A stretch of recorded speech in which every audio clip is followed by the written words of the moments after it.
സ്കൂളൊക്കെ തുടങ്ങിയിട്ടുണ്ട്. രാവിലെ എണീച്ച് മക്കളെ കുളിപ്പിക്കുന്നതിന് മുന്നേ എന്നെപ്പോലെ മടിയന്മാരായിട്ടുള്ള അമ്മമാർ, അതായത് കുളിക്കാൻ രാവിലെ മടിയുള്ള അമ്മമാരുണ്ടെങ്കിൽ ഒന്ന് കമൻറ്റ് ബോക്സിൽ കമൻറ്റ് ചെയ്യട്ടോ. അപ്പോൾ രാവിലെ തന്നെ ഈ കോഴിമുട്ട പുഴുങ്ങുന്നത് മക്കൾക്ക് വേണ്ടിയിട്ടല്ല, എനിക്ക് കഴിക്കാൻ വേണ്ടിയിട്ടാണ്. അത് മാറ്റി വെച്ച ശേഷം ചോറിനുള്ള വെള്ളവും കാര്യങ്ങളൊക്കെ അടുപ്പത്തേക്ക് വെച്ച് ഇന്നലെ ബുക്കും കാര്യങ്ങളൊക്കെ പൊതിഞ്ഞ് റെഡിയാക്കി വെച്ചിട്ടുണ്ട്. നല്ല ക്യൂട്ടായിട്ടുള്ള ഐറ്റംസാണ് ഈ പ്രാവശ്യം ഹായ്ക്കുട്ടിക്ക് സ്കൂളിലേക്ക് പോകാൻ വേണ്ടിയിട്ട് കംപ്ലീറ്റ് ആയിട്ട് റെഡിയാക്കി വെച്ചിട്ടുള്ളത്.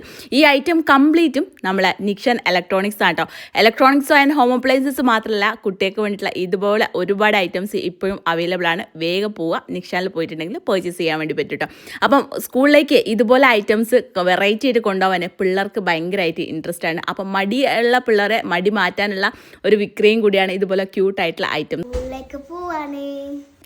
ഇനി എന്നും മക്കൾക്ക് എന്തുണ്ടാക്കി കൊടുക്കും എന്നുള്ള ആലോചന ആർക്കെങ്കിലും ഉണ്ടെങ്കിൽ ആ ആലോചന ഒക്കെ മാറ്റി വെച്ചോളിട്ടാ. അമ്മമാരുള്ള കുട്ടികൾക്ക് കുട്ടികളുള്ള അമ്മമാർക്ക് ഈ ഒരു വീഡിയോ ഷെയർ ചെയ്യാനും മറക്കരുതിട്ടാ. ഇനി അങ്ങോട്ട് 12 മണിയാകുമ്പോൾ ഒരുപാട് വെറൈറ്റി ഐറ്റംസ്, അതായത് തട്ടിക്കൂട്ട് പരിപാടിയിൽ നിന്ന് നിങ്ങൾക്ക് കാണുമ്പോൾ തോന്നുമെങ്കിലും കൂടിയിട്ടേ സംഭവം നല്ല ടേസ്റ്റി ആയിട്ടുള്ള ഐറ്റംസ് ആണ് ഇനി അങ്ങോട്ട് വരുന്നത്.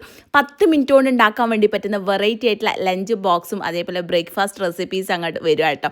അപ്പോൾ എൻ്റെ മക്കൾ ഏതായാലും ഹാപ്പി ആയിട്ടാണ് ഇന്ന് പോയിട്ടുള്ളത്. അതായത് നിങ്ങളുടെ മക്കളും എങ്ങനെയാണ് ഇന്ന് പോയിട്ടുള്ളത്? മടി പിടിച്ചിട്ടുണ്ടോ, അല്ലെങ്കിൽ ഉന്തി പറഞ്ഞയച്ചതാണോ, അല്ലെങ്കിൽ ഹാപ്പി ആയിട്ടാണോ പോയതെന്ന് വെച്ചാൽ കമൻറ്റ് ബോക്സിൽ കമൻറ്റ് ചെയ്യാൻ വേണ്ടി മറക്കരുത്.